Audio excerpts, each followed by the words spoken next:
ಗೊಂಬೆಯಂತೆ ನಿನ್ನ ದೇಹದ ಸಿರಿಗೆ ಅಂದದ ಸೀರೆಯನ್ನು ಉಟ್ಟಿಕೊಂಡು ಸೇವಂತಿ ಸೊಪ್ಪಿಗೆ ಹೂವನ್ನು ಮುಡಿಗೆ ಮುಡಿದುಕೊಂಡು ನಿನ್ನ ಕೈಯಲ್ಲಿರುವ ಹಾಲಿನ ಗ್ಲಾಸವನ್ನು ಹಿಡಿದು ನಾಚುತ್ತ ನನ್ನ ಬಳಿಗೆ ಬಂದ ನಿನ್ನನ್ನು ಕಂಡು ದೇವಲೋಕದ ಅಪ್ಸರೆ ಧರೆಗಿಳಿದು ಬಂದಳೆಂದು ನಾ ತಿಳಿದೆ.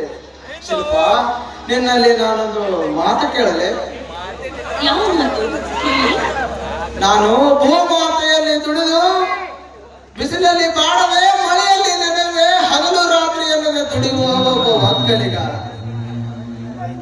ವಿದ್ಯೆ ಇಲ್ಲದೆ ನಾಶದ ಅರಿಯದೆ ಭೂಮಾತೆಯ ಸೇವೆ ಮಾಡುತ್ತಾ ಬದುಕುವ ಮಣ್ಣಿನ ಮಗ.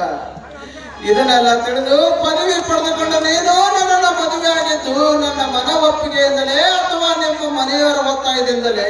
ಸತ್ಯ ಹೇಳು ಶಿಲ್ಪ. ಮನಸ್ಸಾರೆ ಒಪ್ಪಿ ನನ್ನನ್ನು ಮದುವೆ ಆಗಿದ್ದರೆ ಮಾತ್ರ ನಿನ್ನ ಕೈಯಲ್ಲಿರುವ ಹಾಲು ಕೊಡು.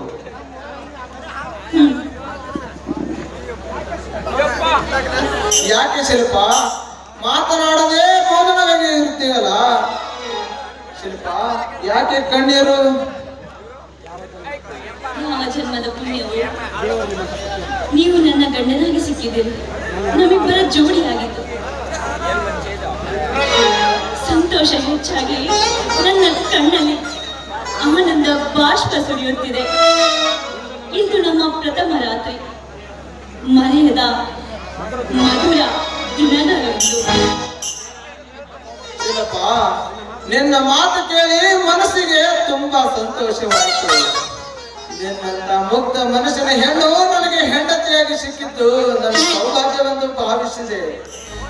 ನೀನು ಅದೃಷ್ಟದ ಅಷ್ಟಲಕ್ಷ್ಮಿ ನೀನಾಗಿರುವಾಗ ನೀ ಕೊಟ್ಟ ಹಾಲನ್ನೇ ಅಮೃತವೆಂದು ಭಾವಿಸಿ ಸಂತೋಷದಿಂದ ಕುಡಿಯುವೆ ಶಿಲ್ಪ, ಸಂತೋಷದಿಂದ ಕುಡಿಯುವೆ. ವಿಧಿಲಿಖಿತವನ್ನು ಯಾರಿಂದಲೂ ಸಾಧ್ಯ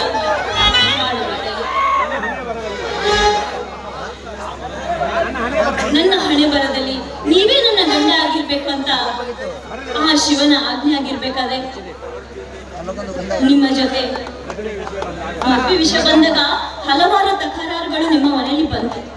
ಆದರೂ ನಾವಿಬ್ಬರು ಜೋಡಿಯಾಗಿ ನಮ್ಮಿಬ್ಬರ ಮದುವೆ ಆಯಿತು.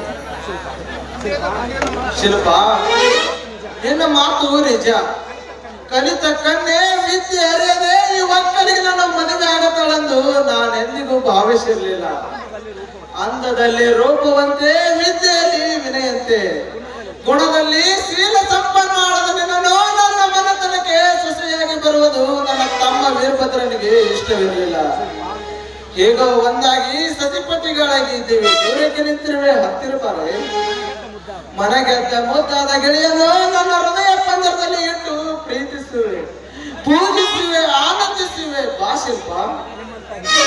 ನಿಮ್ಮಂತ ಹಿರಿಗುಣ ಸಂಪತ್ತಿನ ಗಂಡನನ್ನು ಪಡೆದುಕೊಳ್ಳಬೇಕೆಂದು ನಾನು ಎಂತೆಂಥ ದೇವರಲ್ಲಿ ಹರಕೆಯನ್ನು ಹೊತ್ತಿದ್ದೆ. ಅದರಂತೆಯೇ ಇಂದು ನಿಮ್ಮ ಪೂಜೆ ಮಾಡುವಂತಹ ಭಾಗ್ಯ ನನ್ನದಾಗಿದೆ. ನೀ ನನ್ನ ಮಡದಿ ಅಷ್ಟೇ ಅಲ್ಲ ಶಿಲ್ಪ, ನನ್ನ ಮನೆ ಬೆಳಗಲು ಬಂದ ಸೌಭಾಗ್ಯವತಿ, ದೇವಲೋಕದ ಅಪ್ಸರೆ ಧರೆಗಿಳಿದ ಬಂದ ನನ್ನ ಸತಿ. ಸಾಕು ಮಾಡಿ ನಿಮ್ಮ ಕವಿಗಳ ವರ್ಣನೆ. ನೀವು ನಗುತ್ತಾ ನನ್ನ ಜೊತೆ ಇದ್ದರೆ ನನ್ನ ಬದುಕು ಸಾರ್ಥಕವಾಗುವುದು.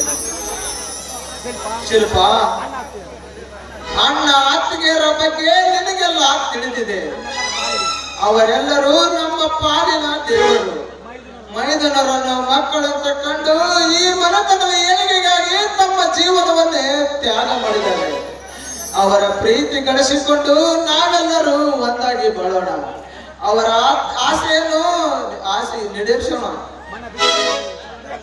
ಮನೆಯ ವಿಚಾರವನ್ನು ಮನಸ್ಸು ಬಿಚ್ಚಿ ನನ್ನ ಜೊತೆ ಹಂಚಿಕೊಂಡಿದ್ದೀನಿ. ಬಹಳ ಸಂತೋಷವಾಯಿತು. ಅತ್ತಿಗೆ ಮಾವನವರ ಎಲ್ಲ ಒಂದು ಆಸೆಗಳನ್ನ ನಾನು ನಿಮ್ಮ ಜೊತೆ ಈಡೇರಿಸುತ್ತೇನೆ. ಹಗಳಿಗೆ ಹೆಗಲು ಕೊಟ್ಟು ಅವರಿಗೆ ಜೊತೆಯಾಗುತ್ತೇನೆ. ಸಮಯ ಬಂದರೆ ನಾನು ಕಲಿತವಳು ಎನ್ನುವುದು ಮರೆತು ನಿಮ್ಮ ಜೊತೆ ಹೊಲದಲ್ಲಿ ಕೆಲಸವನ್ನು ಮಾಡುತ್ತೇನೆ.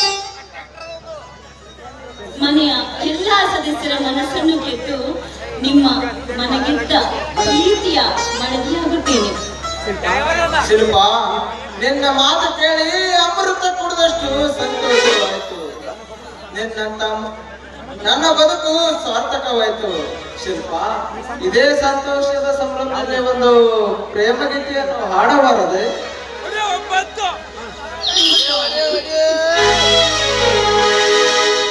ನಿಗಮನಂತ ಕನಸಲ್ಲ ನನಸಾಗುತ್ತಿರಲಿ ಆ ಮುಗಿದಾಯ ನೆನಪಾಗದಿರಲಿ ದೂರಾದರೇನು ಮರೆಯಾದರೇನು ನಿನ್ನ ನೆನಪೇ ಚಿರೌಷಧಿ ನನ್ನ ಕಣ್ಣಲ್ಲಿ ನಗೆಯಾದರೇನು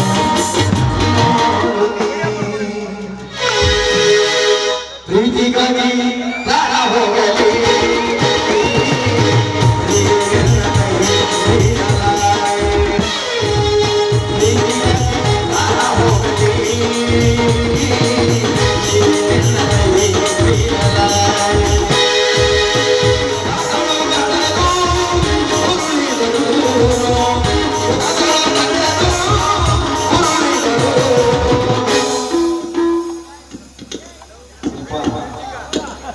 ನಿನ್ನನ್ನು ಗೊತ್ತಾದ್ರೆ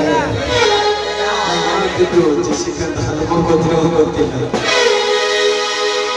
ಪ್ರೀತಿಗಾಗಿ ಕಾಣ ಹೋಗಲಿ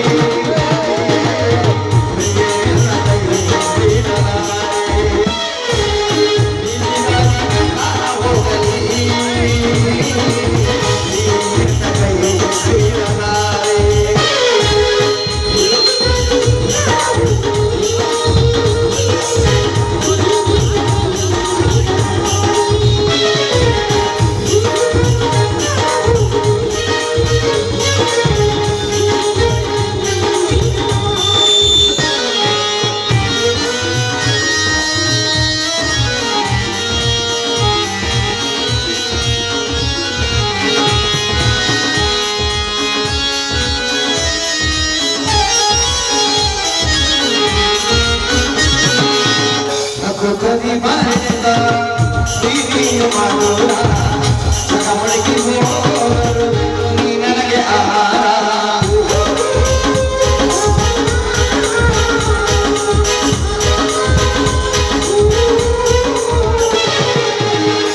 ಕವಿ ಬರೆದ ಪ್ರೀತಿಯು ಮಧುರ ಚಕಮಡಿಗೆ ಹೋದರು ನೀ ನನಗೆ ಆಹಾರ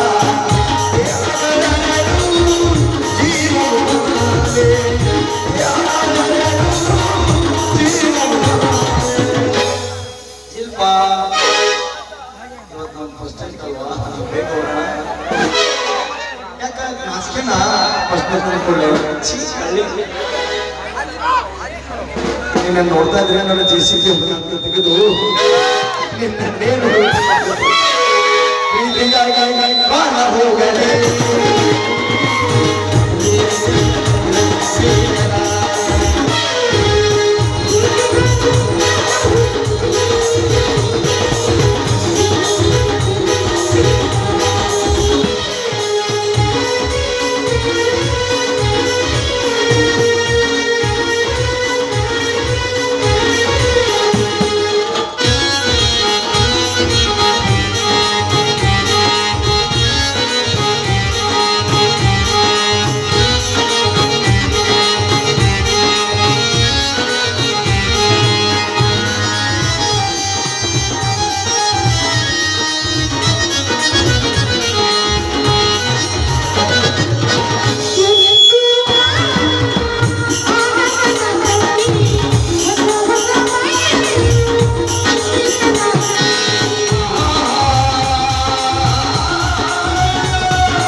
ನೋಡಿ Rajagopal please I love you ಪ್ರೀತಿಗಾಗಿ ಬಾಳ ಹೋಗಲಿ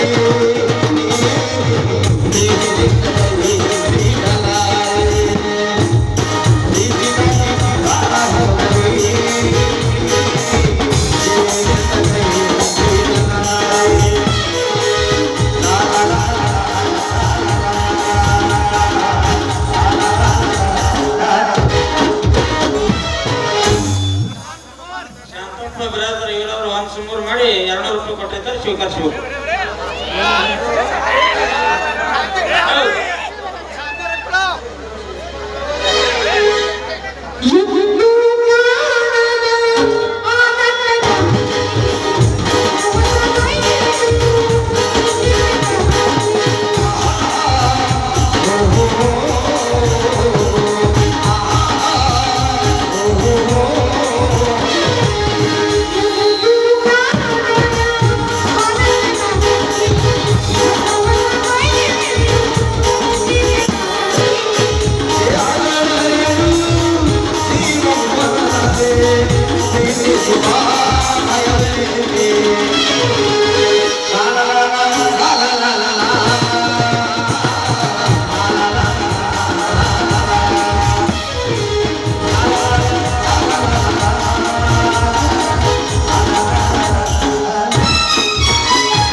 ಬಾ ಶಿಲ್ಪ, ಈ ರಾತ್ರಿ ನಮ್ಮ ಪಾಲಿಗೆ ಮಧುರ ರಾತ್ರಿಯಾಗಲಿ.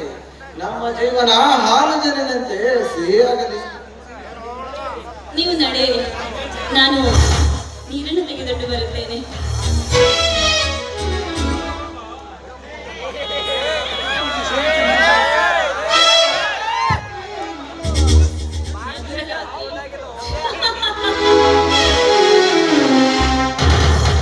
ಮಧುರ ರಾತ್ರಿ ಅಲ್ಲ, ಇಂದು ನನ್ನ ಜೀವನದ ಕರಾಳ ರಾತ್ರಿ.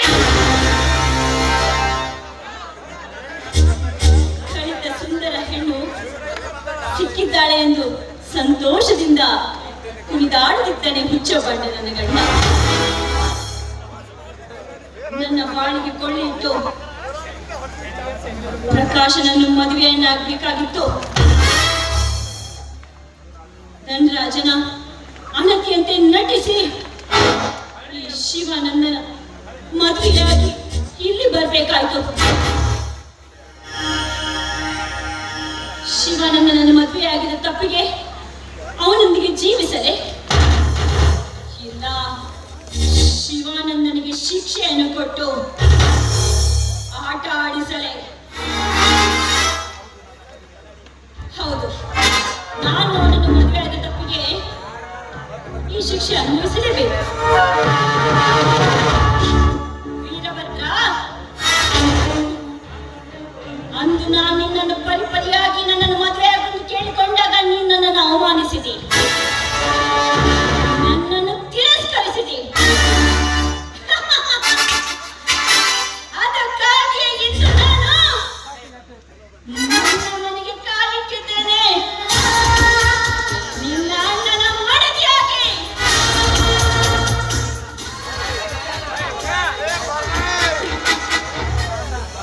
ಶಿಲ್ಪ, ನೀರು ತೆಗೆದುಕೊಂಡು ಬರ್ತೇನೆಂತ ಹೇಳಿ ನೀನು ಏನೋ ಚಿಂತಿಸುತ್ತಾರಂತಿರುವೆಯಲ್ಲ. ಅದು ನನ್ನ ಮನದ ಮಾತನ್ನು ಈ ಒಂದು ಸುಂದರ ಸಮಯದಲ್ಲಿ ನಿಮ್ಮ ಹತ್ರ ಹೇಗೆ ಹೇಳೋದೆಂದು ಚಿಂತಿಸ್ತಾ ಇದ್ದೆ. ಶಿಲ್ಪ, ಚಿಂತಿಸಿ ಫಲವಿಲ್ಲ. ಇದ್ದ ವಿಷಯವನ್ನು ನೇರವಾಗಿ ಹೇಳು. ನಿಮ್ಮನ್ನೇ ಮದುವೆಯಾಗಬೇಕೆಂದು ವಿಧಿ ಬ್ರಹ್ಮ ಎಲ್ಲ ಬರೆದಿರುವಾಗ ಯಾರಿಂದಲೂ ತಪ್ಪಿಸಲು ಸಾಧ್ಯವಿಲ್ಲ ಅಲ್ಲವೇ? ದೇವರ ಕರುಣೆಯಿಂದ ನಮ್ಮಿಬ್ಬರ ಮದುವೆ ಆಯಿತು. ನಾವು ಬೇಡಿಕೊಂಡಂತೆ ಎಲ್ಲವೂ ನಡೆಯಿತು.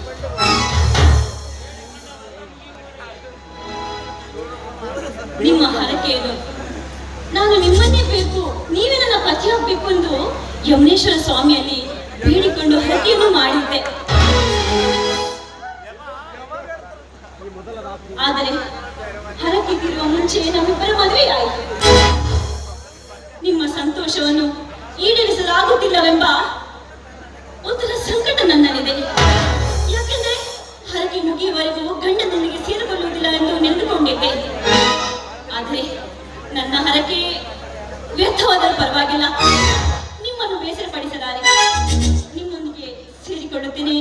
ಹರಕೆಯನ್ನು ನಿರಾಕರಿಸುತ್ತೇನೆ. ಬಯಸಿದ ಗಂಡನನ್ನು ಪಡೆಯಲು ಸತಿಯನ್ನು ಪುರಾಣದಲ್ಲಿ ಅಷ್ಟೇ ಕೇಳಿದ್ದೆ. ಅಂತ ಹೆಂಡತಿ ನನಗೆ ಹೆಂಡತಿಯಾಗಿ ಸಿಕ್ಕಿತ್ತು ನನ್ನ ಶಿಲ್ಪ. ನೀನು ನನಗಾಗಿ ಇಷ್ಟು ಕಷ್ಟಪಟ್ಟಿರುವಾಗ ನಿನಗಾಗಿ ನಾನು ನಿನ್ನ ರಥ ಮುಗಿಯವರೆಗೂ ನಿನ್ನಿಂದ ದೂರ ಇರುವೆ. ನಿನ್ನ ಸಂತೋಷವೇ ನನ್ನ ಸಂತೋಷ ಶಿಲ್ಪ. ದಯವಿಟ್ಟು ನಿಮ್ಮ ಆಸೆಯನ್ನು ನಾನು ಬೇಸರ ಮಾಡಿದ್ದಕ್ಕಾಗಿ ನನ್ನನ್ನು ಕ್ಷಮಿಸಿಬಿಡಿ. ಶಿಲ್ಪ, ಯಾಕೆ ಕಣ್ಣೀರು? ಹುಚ್ಚಿ ಜೀವ ಹುಟ್ಟಿರುವುದು ಬರೀ ಕಾಮದಾಸೆಗಾಗಿ ಅರಿತು ಬದುಕುವುದಕ್ಕಾಗಿ. ಮನ ನೋಯಿಸಿಕೊಂಡು ದುಃಖಿಸಿ ಬೇಡ. ನಮಗೆ ಒಳ್ಳೆಯದು ಮಾಡಿದ ನಮ್ಮೂರಿನ ಆರಾಧ್ಯ ದೇವತೆ ಆ ತಾಯಿ ನಾಯವರಿಗೆ ನಾನು ದಿನ ನಮ್ಮ ಬದುಕು ನಮ್ಮ ಬಾಳಿನ ಪಯಣ ಮುಂದೆ ಸಾಗಲೆಂದು ಪ್ರಾರ್ಥಿಸೋಣ. ಶಿಲ್ಪ, ಸಮಯ ಬಹಳಾಗಿದೆ. ನೀನು ಒಳಗಡೆ ನಡಿ, ನಾನು ಆಮೇಲೆ ಬರುತ್ತೇನೆ.